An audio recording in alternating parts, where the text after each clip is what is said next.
Assalamualaikum warahmatullahi wabarakatuh. Alhamdulillahirabbil alamin wassalatu wassalamu ala asyrofil anbiya'i wal mursalin sayyidina wa habibina wa maulana Muhammadin wa ala alihi washabihi ajmain. Amma ba'du. Alhamdulillah, di pagi yang cerah ini kita bisa menghirup udara yang segar, masih bisa beraktivitas seperti biasanya. Semoga Allah selalu memberikan kesehatan walafiat kepada kita semua. Amin ya rabbal alamin.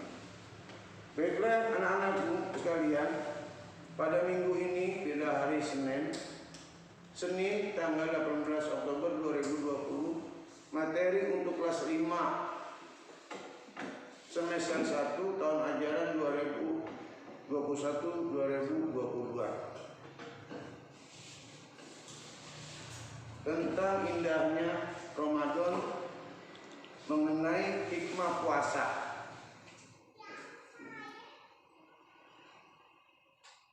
Ibadah puasa memiliki beberapa hikmah, antara lain sebagai berikut. Pertama, sebagai ungkapan rasa syukur kepada Allah Subhanahu wa taala atas nikmat yang telah dikaruniakan kepada kita.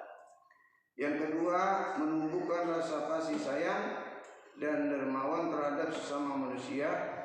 Dengan berpuasa kita dapat merasakan bagaimana laparnya jika tidak makan seperti yang dialami oleh fakir miskin, sehingga akan timbul sikap menolong terhadap fakir miskin.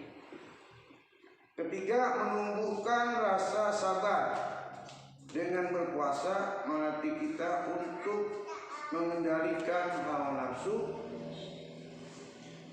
Yang keempat, menambah keimanan kita kepada Allah Subhanahu wa taala. Kelima, menjaga kesehatan. Keenam, mendidik diri bersifat jujur dan amanah. Dan yang ketujuh, mendidik jasmani dan rohani untuk selalu bertindak ikhlas dalam ibadah, tidak takabur, serakah, serta sebagai sifat tercela lainnya. Di dalam bulan suci Ramadan, kita banyak melakukan perbuatan amal soleh seperti sholat tarawih dan witir. Sholat tarawih adalah sholat malam pada bulan Ramadan. Hukumnya sunnah muakkad, boleh dikerjakan sendiri-sendiri atau berjamaah. Waktunya itu sesudah sholat isya sampai terbit fajar atau waktu subuh. Rasulullah SAW bersabda, "An Abi Ayyub qala Nabi SAW, wa sallama witru haqqun wa man ahabba ayyutira bi khamsin fa yaqal wa man ahabba ayyutira bi salasin fa yaqal wa man ahabba ayyutira bi wahidah fa yaqal." Rawahu Abu Daud wa Nasa'i. Artinya, dari Abu Ayyub, Nabi Sallallahu Alaihi Wasallam bersabda, witir itu hak, maka siapa yang suka mengerjakan 5 rakaat, kerjakanlah. Siapa yang suka mengerjakan 3 rakaat, kerjakanlah. Dan siapa yang suka mengerjakan 1 rakaat, kerjakanlah. Hadis riwayat Abu Daud dan Nasai. Salat witir artinya salat ganjil, 1 rakaat, 3 rakaat, 5 rakaat, 7 rakaat, 9 rakaat, atau 11 rakaat. Sekurang-kurangnya 1 rakaat dan sebanyak-banyaknya 11 rakaat. Boleh memberi salam setiap 2 rakaat, dan terakhir boleh dilakukan 1 atau 3 rakaat. Jika sesudah 3 rakaat, jangan membaca tasawuf awal agar tidak sama dengan sholat maghrib. Waktunya yaitu sesudah mengerjakan sholat isya sampai terbit fajar. Melaksanakan sholat tarawih dan witir di malam bulan Ramadan boleh dikerjakan secara berjamaah atau sendiri-sendiri. Jika dikerjakan secara berjamaah, pahalanya lebih banyak dibandingkan sholat sendiri. Sholat sunnah tarawih dilaksanakan setelah sholat isya. Jumlah bilangan rakaat sholat tarawih ada 2 macam. Cara pertama yaitu 8 rakaat dengan 2 rakaat 1 salam. Selanjutnya teruskan dengan sholat witir. Cara kedua itu seperti yang pernah dilakukan oleh sahabat Rasulullah SAW, antara lain dilakukan oleh Umar bin Khattab, yaitu 20 rakaat. Caranya dengan 2 rakaat sekali salam tanpa tasawuf awal hingga 20 rakaat. Kemudian dilanjutkan dengan sholat witir sebanyak 3 rakaat dengan 2 salam. Hal ini sesuai yang dilakukan Nabi Muhammad SAW yang dilihat oleh para sahabat ketika itu. Setelah Nabi Muhammad SAW sholat di masjid sebanyak 8 rakaat, kemudian beliau melanjutkan di rumah. Dan di dalam bulan suci Ramadan ada amalan selain sholat tarawih, itu tadarus Al-Quran.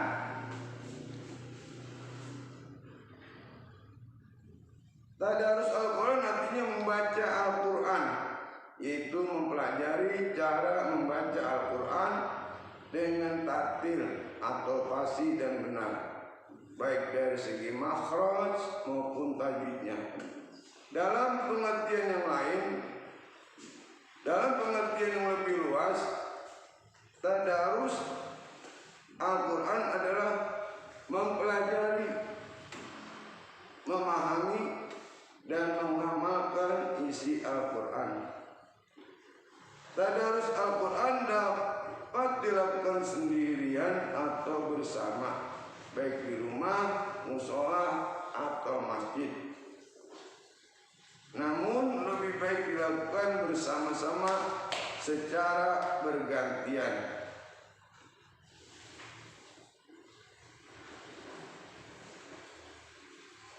Ada yang membaca dan ada juga yang menyimak bacaan. Tujuannya, jika ada bacaan yang salah dapat diperbaiki.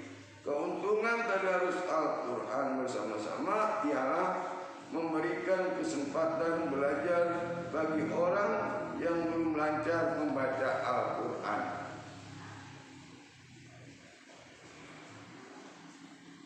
Manfaat membaca Al-Quran: pertama, semakin fasih dan lancar dalam membaca Al-Quran. Kedua, menenteramkan hati dan pikiran dalam menghadapi masalah. Ketiga, mendekatkan diri kepada Allah Subhanahu wa Ta'ala.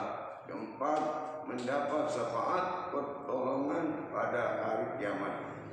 Nabi Muhammad SAW bersabda, yang artinya bacalah Al-Quran karena ia akan datang di hari kiamat sebagai penyelamat bagi pembaca. Hadis riwayat Muslim. Yang kelima, sebagai penyembuh dari segala penyakit. Firman Allah Subhanahu wa Ta'ala, Bismillahirrahmanirrahim, wa nunazzilu minal Qur'an ma huwa shifaa wa rahmatul lil mu'minin wa la yajiduz zalimina illa khasara. Artinya, dan kami turunkan dari Al-Quran atau sesuatu yang menjadi penawar dan rahmat bagi orang yang beriman, sedangkan bagi orang yang zalim atau Al-Quran itu hanya akan menambah kerugian. Surat Al-Isra surat 17 ayat 85. Manfaat yang ke-6, membaca Al-Quran sebagai penerang dan penyejuk hati. Yang ketujuh, manfaat membaca Al-Quran sebagai nur atau cahaya untuk kehidupan di bumi dan bekal untuk di akhirat nanti. Kerugian tidak membaca Al-Quran: pertama, diberi kehidupan yang sempit dan dijauhkan dari rahmat Allah Subhanahu wa taala. Yang kedua, dikumpulkan pada hari kiamat dalam keadaan buta. Firman Allah Subhanahu wa taala, Bismillahirrahmanirrahim.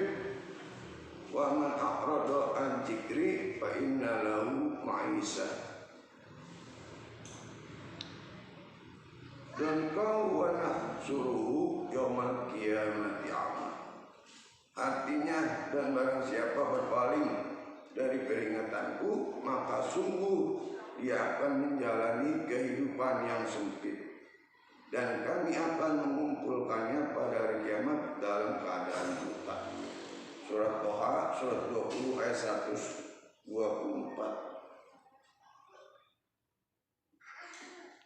Kerugian tidak membaca Al-Quran yang ketiga, yaitu dijauhkan dari petunjuk yang benar. Yang keempat, sulit membedakan antara yang hak dan yang batil. Kelima, dilemparkan ke dalam api neraka.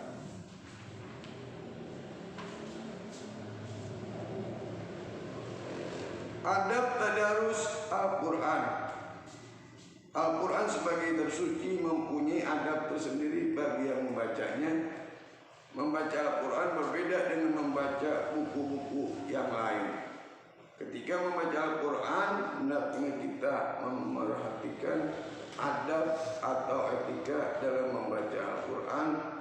Adab atau etika membaca Al-Quran antara lain: pertama, berwudu sebelum membaca Al-Quran.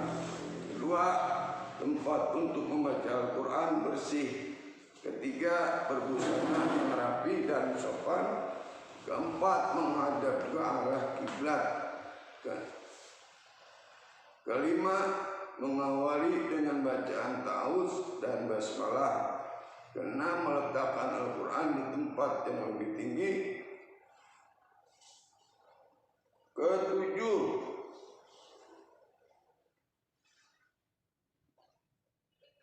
tidak berbicara dengan orang lain ketika sedang membaca Al-Quran. Kedelapan, membacanya dengan tenang dan tidak tergesa-gesa. Kesembilan, bersikap tawadu atau rendah hati. Kesepuluh, membacanya dengan alunan suara yang merdu.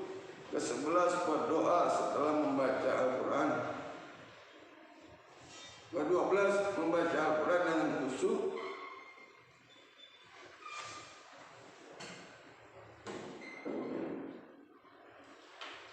Ke-13, memerhatikan hukum-hukum tajwid dan membunyikan huruf sesuai dengan makhrajnya serta membacanya dengan tartil.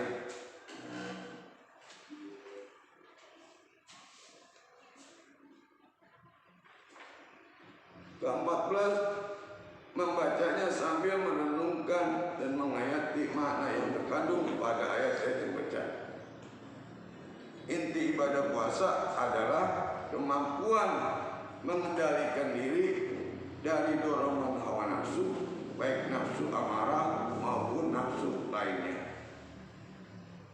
Ibadah puasa juga dapat menjadikan jiwa yang sabar. Sikap sabar dan pengendalian diri harus diterapkan dalam diri seorang muslim agar terjaga keimanannya dan terhindar dari perbuatan yang dilarang oleh Allah Subhanahu wa taala. Alhamdulillahirrahmanirrahim. Materi hikmah puasa dan amalan-amalan pada bulan suci Ramadan telah selesai Bapak sampaikan. Insya Allah dapat manfaat, dapat mengamalkan dan mengajarkan kepada orang yang membutuhkan. Baiklah, materi pada hari ini Bapak cukupkan. Insya Allah disambung video berikutnya. Bapak akhiri wabillahi taufiq wal hidayah. Wassalamualaikum warahmatullahi wabarakatuh.